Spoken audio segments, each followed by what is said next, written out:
Welcome to Kenton's videos. Enjoy the video. In this video, I will explain how to make a career in Salesforce. First, understand the platform's core functions and its impact on businesses. Next, explore the diverse roles available, such as administrator, developer, or consultant, to find your best fit.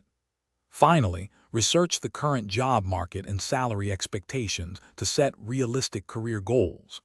This initial exploration is crucial for building a strong foundation in the Salesforce ecosystem.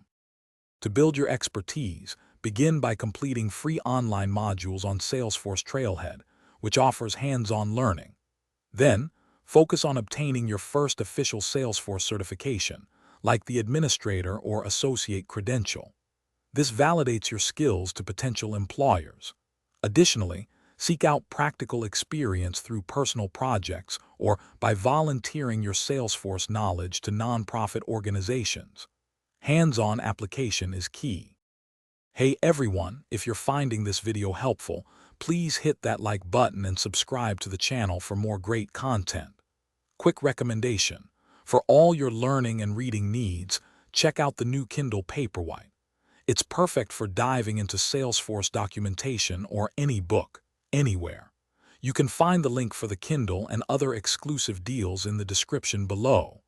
Now let's get back to the video. When you're ready to apply, craft a compelling resume that clearly showcases your Salesforce certifications and project experience. Actively network with other professionals on platforms like LinkedIn and attend virtual or in-person industry events. This can open doors to new opportunities. Remember, continuous learning is vital. Stay updated on new Salesforce features and consider advanced certifications to further your career path. Growth is constant. Thanks for watching. Consider subscribing if we helped you.